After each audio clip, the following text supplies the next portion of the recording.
Hi everyone, welcome. I am Julie Wachowski and I am the Literacy Coordinator for the People's Resource Center. And I know a little bit about geocaching, and so I'm here to share the little bit that I know. Luckily, we have an expert who's actually a super cacher, and he is going to follow up. I'll give a general review, and he'll follow up with a lot more detailed information about it. What is geocaching, and why would you want to know about it? So, have you ever wanted to hunt for treasure? Everyone I know wants to. Do you recognize these people? Yes. Anyone there look familiar? If you know these people, you might be into mysteries, and geocaching is a bit of a mystery. I wrote my blog post for my website on geocaching because I've written a couple of mystery novels, and so for me geocaching is like live mystery solving, and so that's why I thought this would be fun overlap. And I just want to point out that the font I used there is actually called Baskerville. I know. Okay, let's see. Do you like to walk? Do you like to walk outdoors? Do you know about latitude and longitude? Do you know about forest bathing? Have you ever heard of forest bathing? No. This is a Japanese term which has to do with the idea that you receive health benefits from walking in the outdoors, and they've actually measured a difference in people's blood pressure, heart rate, your white blood cell count, and other things after spending more than 15 minutes in the woods or walking in the woods. So these healthful benefits can be yours if you walk outdoors. Which brings us to our topic today, which is geocaching, also known as tech can be fun. We've had some other tech topics which can be a little more dry. Next. So what is a cache? It's a great French word. The Oxford English Dictionary defines it as a hiding place for goods, provisions, ammunition, and treasure. I define it as IRL Adventure Gaming. That's how I define it for my nephews who are all under 12.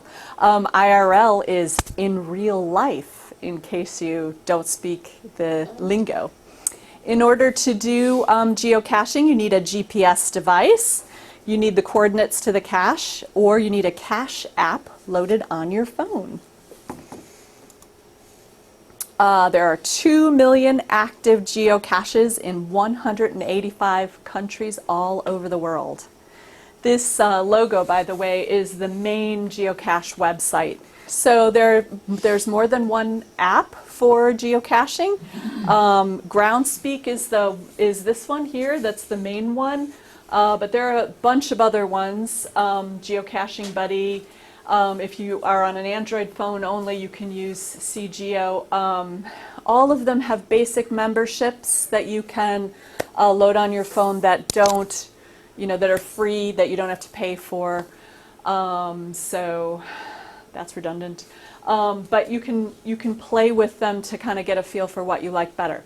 One of the weird fun things about geocaching is that it started out in the Pacific Northwest. It was kind of a place where nerds gather and hike together. And so the original geocaching apps were better on Android than they were on Apple because Microsoft was up there in Portland and Seattle. So everybody, when you go online and look up which are the better geocaching apps, they'll say, oh, the Android ones are so much better. It's kind of a funny little nerd thing. Okay, so this is a screenshot from my phone, which I'm going to pull up and pass around and you guys can take a look. These are the, so I'm going into the app on my phone, And I'm pulling up, actually it's showing where we are right now, and I'm pulling up Wheaton. And look at that, that's just what's right around us. All those green dots are all mysteries, caches that you can find all around us. This is a screenshot kind of near where I was at home. So there's Arrowhead Golf Club. And you'll notice there are green dots, blue dots, and orange dots. And they all mean different things. So, speaking the lingo, IRL, in real life. So the different kinds of caches you can find are traditional, which are the green ones, mysteries, which are the blue ones, and multi-caches, which are the orange ones. Did I get that right? Yeah, right. Okay. Oh, this is a fun lingo, too, that you'll see a lot when you're on the website. CITO, which is cache in, trash out. So a lot of people who go hunting for cache, they will bring garbage out. So they bring a bag in with them, and they hike and they pick up garbage as they go. So I think that's a cool thing about it. So this gives you a close-up, zooming in on a location that you might recognize, which is Naperville Road, right at the end of Naperville Road. That's where we are. So now if you click on that dot, you see that it pops up with a description of the cache that's hidden in that spot, and it's called Golf and Popcorn. So it's a mystery, which means there'll be something you'll have to solve in order to find the cache, and you're going to find out more about that in a moment.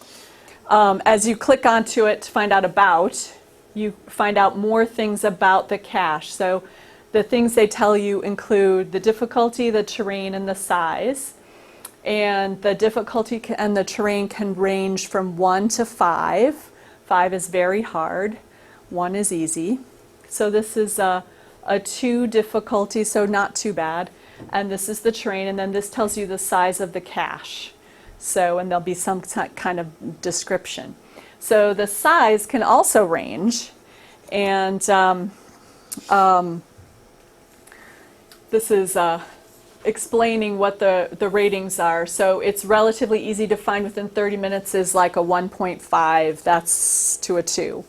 And then the terrain is, if you've got a 1 or 1.5, it's most likely flat, but it may not be wheelchair accessible. So, and then they get harder and harder. I saw an example of a 5 that like hadn't been found in 5 years or something, that was on the top of a mountain that you had to use climbing equipment to get to. That, you know, so there's a big shift between point to point, from a 1 to a 2 to a 3 to a 4 to a 5. 5 is pretty far out there. So on the size, you've got micros or nanos, small, regular, and large. And there'll be more on that in a minute. I'm going to skim through this because the second speaker's got examples, and I know he's looking forward to showing you. Yeah? Interrupt, sorry. I came to this because I had never even heard of this geocaching, so I don't even know what this is. So could you just... Geocache. Is this a game, or is this... It is. It's an online game. It's treasure hunting, and it's for anyone. It's out there. It's an app. It's for everyone to hike and find and kind of play. And we're going to have an example. We're going to walk through it together. If you can hang in there, just keep watching and you'll see more. Okay? So the cache that's hidden nearby, right at the end of Naperville Road, the one that's called Golf and Popcorn, this is the about that was on that page. This is a 2-stage mystery cache, so we know where it's located somewhere near the popcorn shop.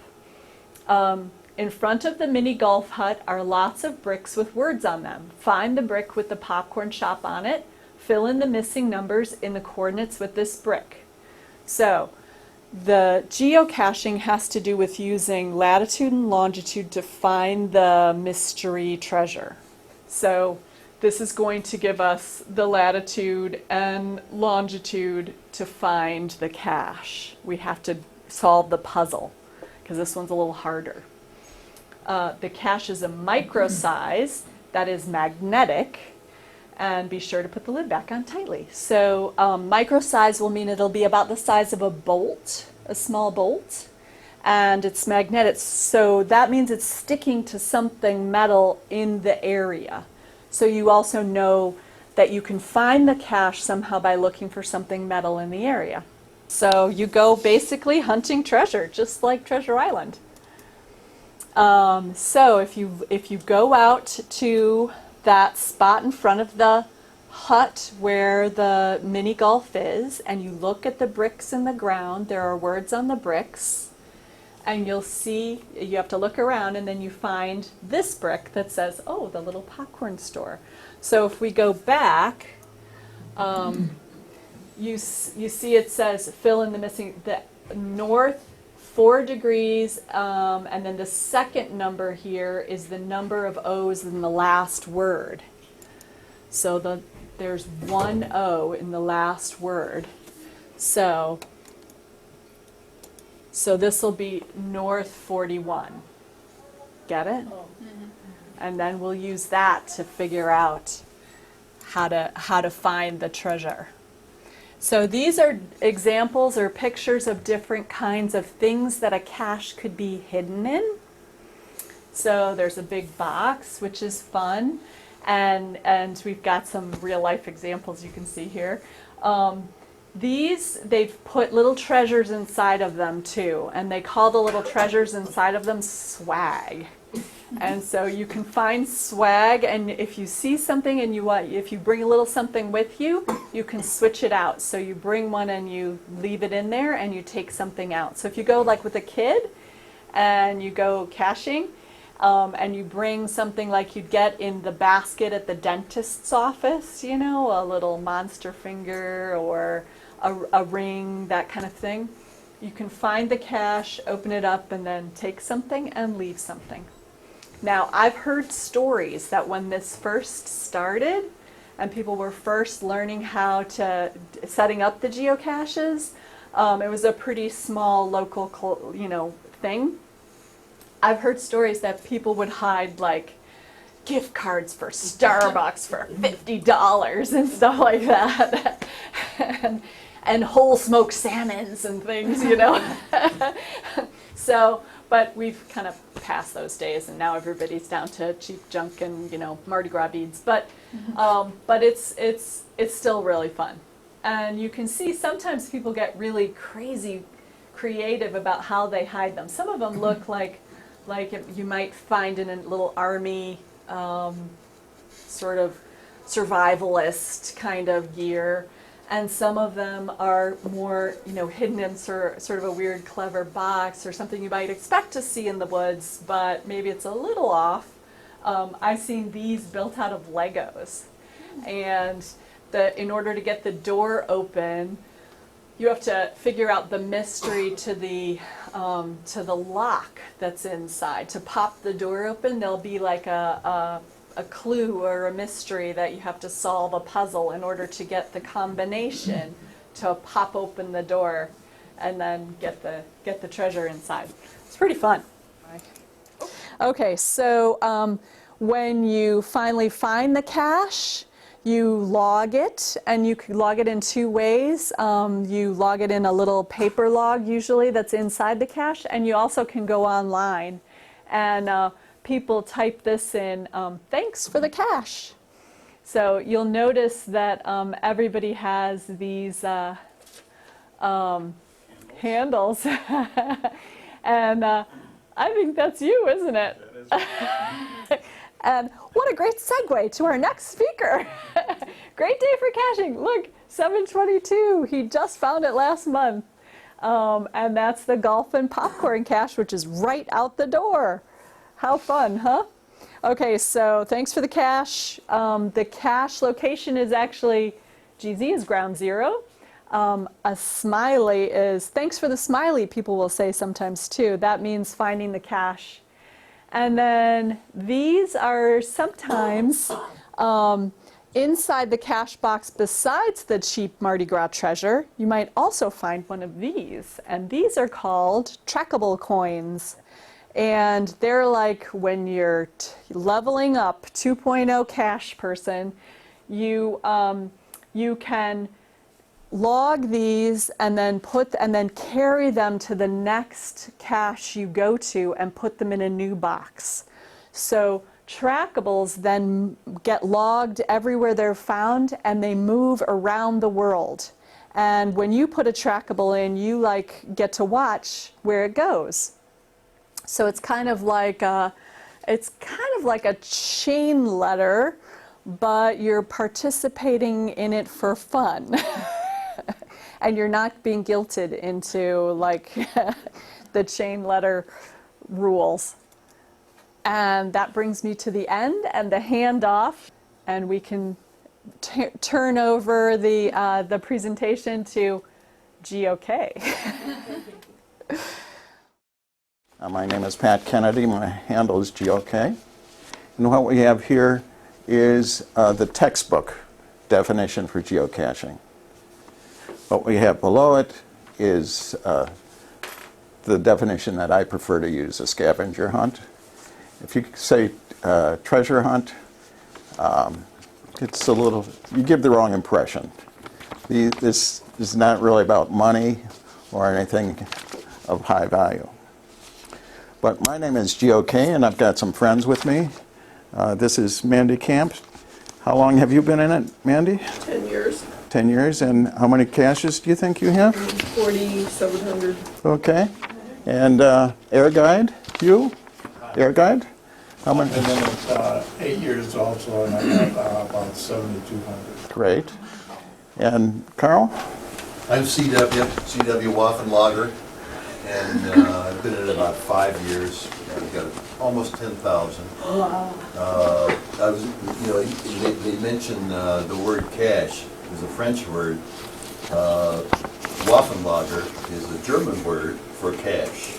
Really? So that's just Didn't- why I use it. CW are my initials. Who knew? There are two of us that are not here today. One is Ether Well. You also know her as Esther. I got her involved in 2013, and she has 1,400 finds. And then our founder, the founder of this group is called the Tuesday Hunt Club. And I like to say that Fed is, well, he's been caching the longest. He's been doing it since 2003, and he has 9,800 caches. So we've got two that are very close to 10,000, which is amazing, I think. So we go to the next cache. So this screen tells about the history, what came before geocaching, and basically this is more than I want to talk about, but basically it was founded by the U.S. Department of Defense in 2000. And the system was scrambled, and then in 2000 it became unscrambled, and then the next day we started using GPSs. And then this talks about the first cache. Well, if you want more information on both of these areas, you can go to Wikipedia. Has a boatload of information on both subjects. Okay, types of caches. This talks about 5 or 6 types of caches. These are the most common types of caches. The traditional is the most common. The coordinates for the traditional is where you're going to find the cache. The mystery or the puzzle, you're going to have to solve a puzzle first, like Julie was talking about. And usually sometimes you can figure out, sometimes you need a hint. You'd go to a friend that might have found it or the cache owner. A multi-cache involves 2 or more locations. So you can drive and then walk to the first location, and then you'll find hidden someplace right around that coordinates for another location. And the thing about the multi-cache is that the description on the website or on your phone will tell you what to expect. So it'll say, you know, you'll have to find 5 intermediate locations, or, you know, there are just 2 intermediate locations or something of that nature. Then the Earth cache is it regards a geological location in the Earth, something of interest. And usually, well, there's never a cache there, a cache container. But to log it, you have to send the cache owner an email that would answer his questions. He might say, if it's a rock, for example, he might say, how big is the rock? You know, what are the dimensions? How much does it weigh? You know, you probably approximate. And then you send that information to the cache owner. So that's an Earth cache. The event cache, anybody want to talk about event caches? Well, no takers. Okay, that's okay. So event caches are CW. I will. Okay, great. We just had an event cache Sunday, and it was called a flash mob. And that's when, maybe heard of flash mobs? We got together for a half an hour, just talked a little bit, hung out, and they took a picture, and then we dispersed on our way. So it's a get together and socialization. And was there a dress code for that flash mob? This was done by one of our people, Fed, that was mentioned, and it was Hawaiian shirt day. Okay. So you were supposed to wear a shirt if you had it. I did not. And this took place at the McDonald's restaurant right outside their headquarters in Oak Brook. So a lot of us are, in the area, knew where it was. So we hung out, maybe had a sandwich. Okay. Okay, thanks, CW. It was kind of fun. Good. Another type of cache is the Friday Lunch Club. Every month we get together at a different restaurant, and cachers from all over come in and we talk about caching. What more fun is that? There's also annual events. So like this last January we went to Cabin Fever. That was an evening event. My wife, Mandy, was there. Esther was there. It was a fun time had by all. So that's types of caches. And then these are the facts. Julie mentioned some of them before. Active caches, almost 3 million. Over 6 million worldwide cachers. These are the rankings. They go in half-point increments from 1 to 5 for difficulty and terrain.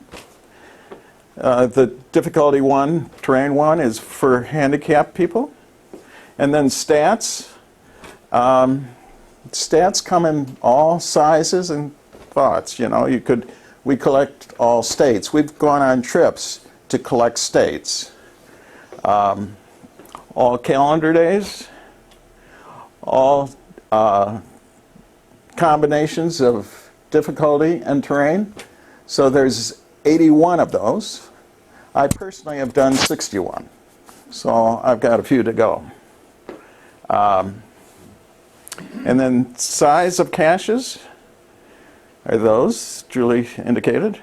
And then favorites, other people will give you a favorite if they enjoy the cache. So the one location that has the highest amount, I believe, is Geocaching Headquarters. That has like 2,500 caches, I think. But We have a friend that has 40 or 50 caches on several of his hides. He's very creative. The more creative you get with your cache design, the more favorites you're going to get. So how will I know it? But this container here is called an ammo can. Of course, it's always empty. And this would be a regular. There's a container larger than this called a large. And this container would be considered a micro. And this container here, if you can see this isn't what is called a nano. And this container here has just enough room for a log. And there is a log in here. I did not expect to see a log in here, thanks to Air Guide. It's ready to go. It's ready to go, okay. So how can you, what do you write on that log, or what do you? You just put the Insert date, little? you put the date and your handle. Okay. So that says, you know, the cache owner can go back anytime and look at that log if he wants to. Usually, you know, they're thrown away. But containers this size are usually have swag in them. And I was going to bring some today, but I didn't. So if you don't have a handle, if you're just starting, like we've just been starting, sometimes you don't, log it online. You just write your initials in the log on paper. So, with my nephews, when we go out, we don't log it online yet. We just put our names on the little piece of paper. So it's like a second way to track. So we recommend, well, okay, so this is the next screen. This is average age. So this here is Emily. She's in 5th grade. And this was her treasure. This is a little rubber funny guy on her finger. And I was at this cache with her, and this small container. And I was looking through here, and I saw this marble. I said, here, you're going to want this. No, she wanted this little rubber figure. So, to one person, a treasure is worth a lot more fun. But if you take something, you have to replace it. You have to replace it. So we always take, when I go out with kids, we always take swag that we can trade back. Pat, Yes. I'd like to suggest that we've also found dollar bills We have? in these caches. Okay. Don't expect that. Don't expect that, but you can be surprised. I was going to say, there are things that are not allowed in caches. One of them is money. Another one is food. And of course, no guns, nothing of that nature. So this is part of the average age. This is the other end of that spectrum. This group is called the Tuesday Hunt Club. Can I ask, have any of you written ones yourselves? Oh, yes. Oh, you have? I got about 60 in, Okay. just nothing special. What's the rule? It's you have to find a certain number before you can hide, right? No. No? For example, my wife, and people have all sorts of goals.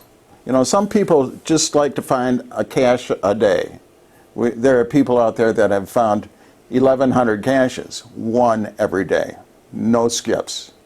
My wife, the Tuesday Hunt Club goes out and caches once a week. You can probably guess which day. But we'll go out with maybe a list of 30 or 40 caches to find. I think the last time we went out, we had a list of what, Carl? 40? Probably 40. And I think we found 39 of them.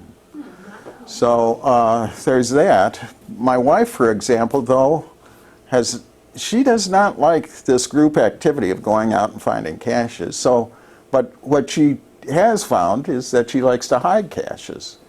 So this summer we have, I say we, but she has, you know, discovered how to place caches, and so she has hidden 15 caches. No fines. I mean, any fines, it's logged in as me. But she does hides. So she's got 15.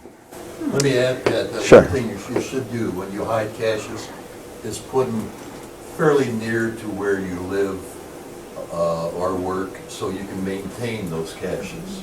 Right. You know, they get lost, they get stolen, they get soiled, so you want to be able to maintain. Right. Once you put those caches, you have to let them know there was caches hidden somewhere, the location. You go to the computer Yeah, and you have to, publish. Geocaching.com. So you publish that. And Yeah, we'll cover that.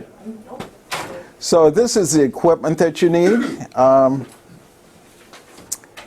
I recommend that everybody at least get a basic membership, which just requires you to log on to the site and get a handle.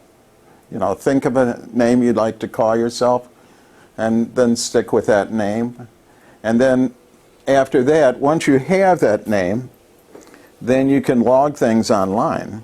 And the nice thing about that is that the website will keep track of all your statistics. So to access the site, you go to geocaching.com. Or you can use a GPS receiver or a smartphone to determine coordinates. Julie showed us this earlier. Then you can start out with some pretty basic type GPS units or a smartphone. But as you are in the game a little bit, you may want to upgrade some of your equipment. But you'll always want to take with you bug spray. What's that?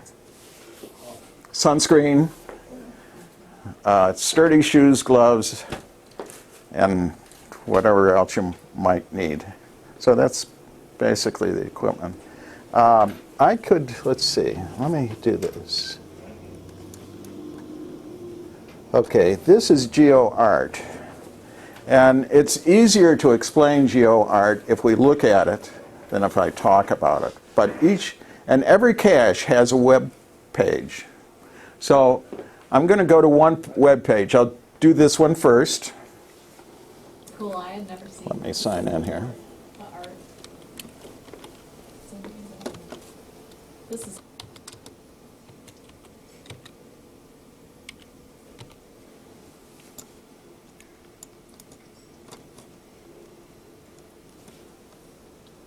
Good. Okay, so let me go back to this and try this again. Okay. So this is the first cache for this series called It's All About Me. But the cache is by Jola 500. This is a woman who lives in South Bend. And so this is our first view of a cache page. This is designed by the cache owner. So Jolo 500 decided the difficulty in terrain, the size of micro. She has 29 favorites. Here are the coordinates. And then down here she's got a description, which we're not going to go into, but and she's got a hint on this cache, MKH. Anybody know what that means? Magnetic key holder. So now there's a way to get to this first. There's a map on this page. There are two maps. One just shows that original cache location. The bottom one shows all the caches in the area. So this is the Jola. This is 151 caches that she put out. Has smiley faces on it because I have found them. We had a trip. We drove to South Bend. We did these caches. We came up and had lunch, did some more caches. We finished this site and we found them all. If you notice here, there are green ones. Those are traditional caches.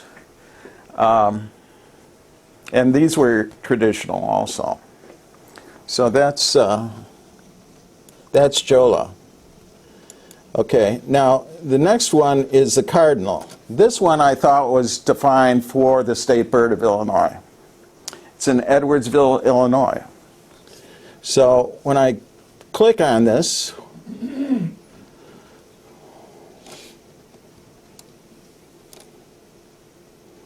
these we found also, and these were puzzles. But what the cardinal was all about was that each one of these puzzles was an interesting fact about a player that played on the St. Louis Cardinals. I was pretty disappointed. Yes. A Cardinal fan, no doubt. One of the reasons these are puzzles is because this is just sort of a scenic thing across the landscape. And these, if they were real traditionals, would be in farms or along the countryside. Another point is we cannot go on private property. So with this puzzle, when we solve it, the solved puzzle would be run along streets. So there'd be country streets, they're not too busy, but we'd go out and, you have to solve the puzzle before you go on a hunt like this. And then, so you have a set of corrected coordinates for these caches, and then that is what you find. So that's the cardinal. So all the caches have to be on public property? Correct. And when we go across the street, you'll see some no trespassing signs. Believe me, we're not going to trespass. We're going to walk down the public sidewalks that anybody can walk on, so just ignore those signs. Okay, I'm not going to do the Thunderbird, but the locomotive series, this one has 1,000 caches in it. This is one series, and I'm going to first show this to you.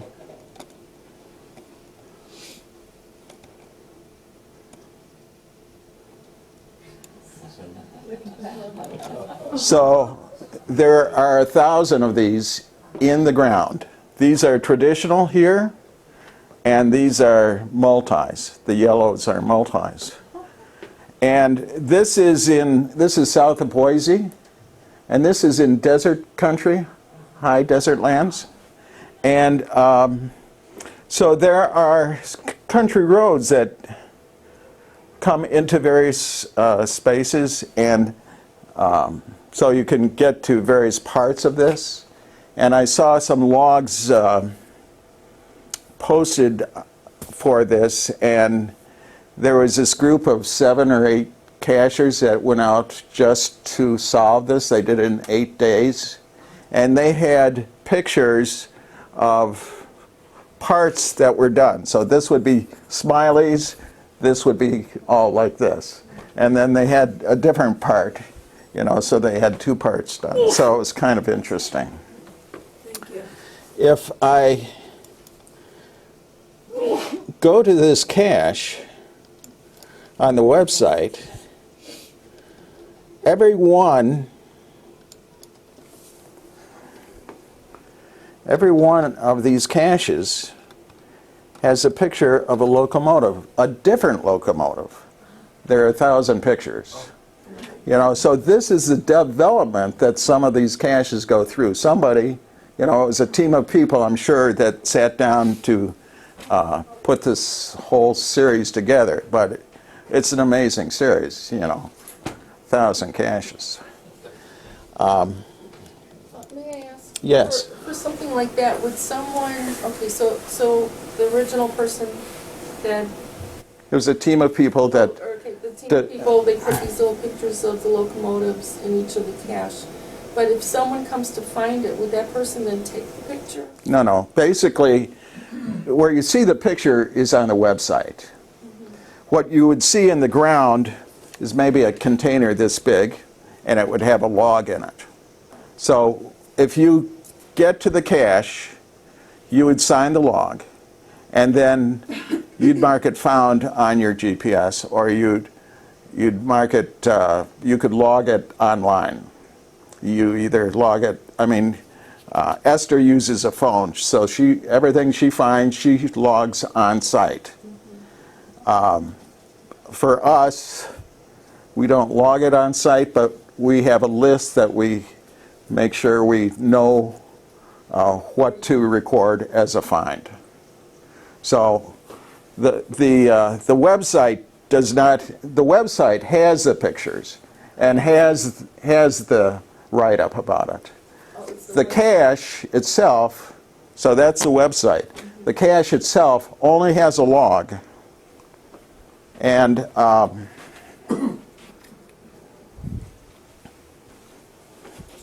so on something like this, you might have a log. If it's near your home, you could have a log this big. It has a geocaching logo on it. It says a game piece, and there's room to sign your name and the date. Not put your handle down and a date. So this is what a log would look like if it was a small container. Usually these would be pretty small. But anyway, this locomotive series and this Thunderbird series are out in the desert. So you actually need an all-purpose vehicle. A 4x4 probably would not make it. It's recommended that you use an all-purpose vehicle. The people that actually went out, that team, had all-purpose vehicles, but they said some roads were extremely sandy, that they were afraid that they would get stuck if they went any further. So, they would back off to a place they could park and go from there. But a lot of people use all-purpose vehicles. Of course, those people probably live there. So, go ahead. And Pat, I just want to add that if you read the description, they'll tell you, and it's their responsibility to tell you. Yeah. That be very careful, have plenty of water. Right. Be prepared. This can be dangerous, very hot. So be sure and read those descriptions and know what you're getting into. Right. Good point. Right, like that level 5 that I was talking about that was on the top of a mountain.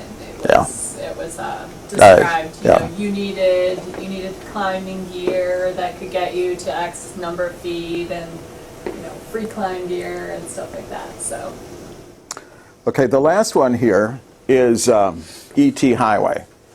Now this is the extraterrestrial highway. This is not art. This is a string of caches. It is currently 2,400 caches long. So there are 2,400 websites.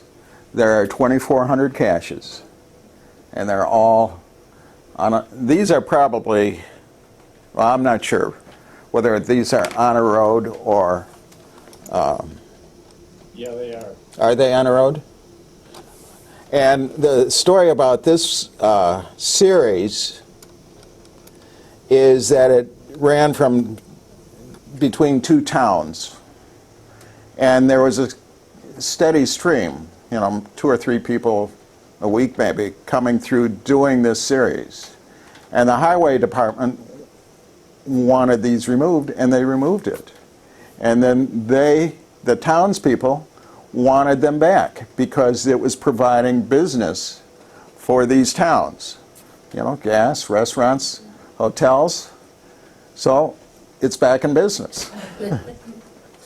So that's, Is that Las Vegas, Pat? it's north of Las Vegas. Area 51.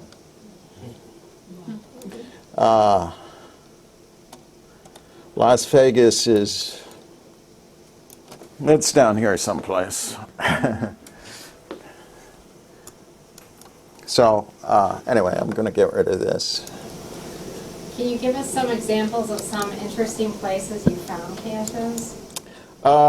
Let's see. Well, I know, go ahead. Here's one, Yellowstone. Yeah. Yellowstone National Park. We took a trip through there. Yeah? And national forests and parks do not allow caches. So these are a cache where you might see something and you just describe it, like maybe a natural site or a plaque. Old Faithful, Old Faithful. gotta take a picture. That was a lovely place. We saw a mini buffalo, of course, and all the animals.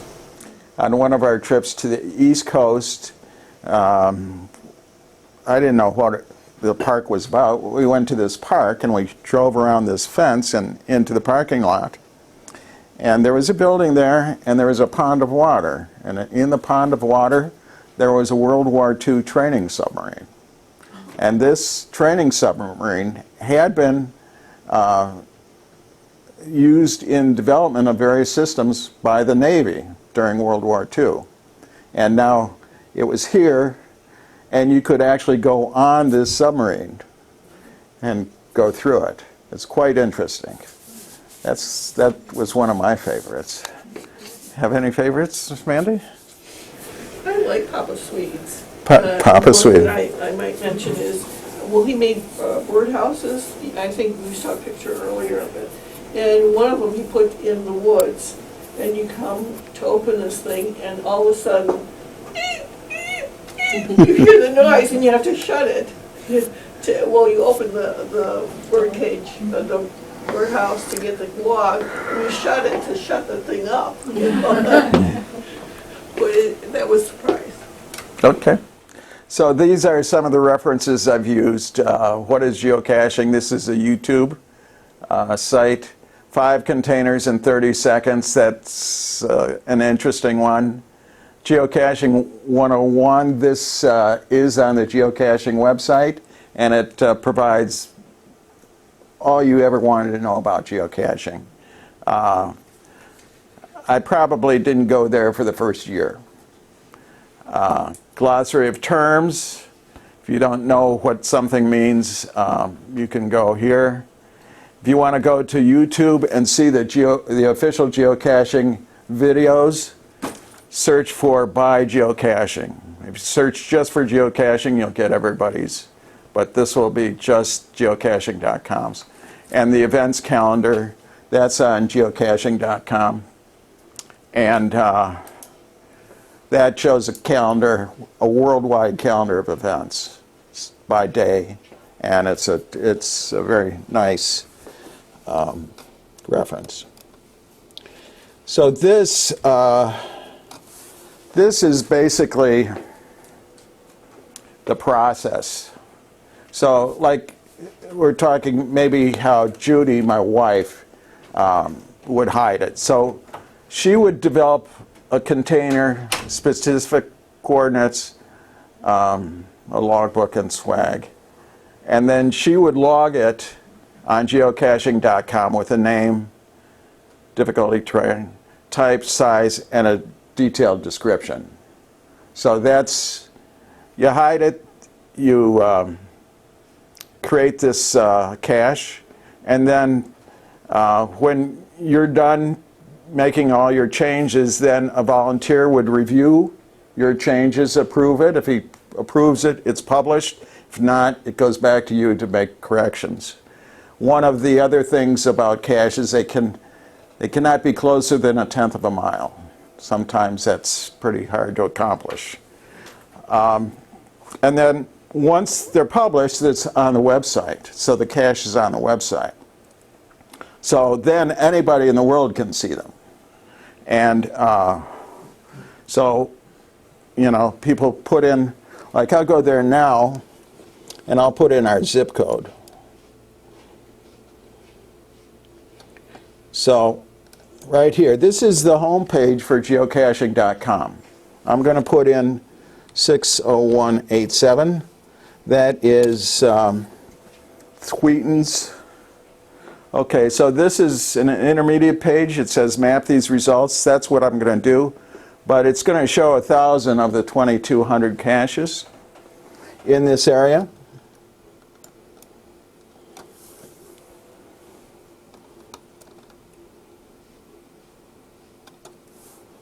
Well, they're there. So that's the smileys I have found, but there's 1,000 right here that I have. You know, most of them I haven't found. This is the end of our presentation, unless you're going to come on the hunt with us.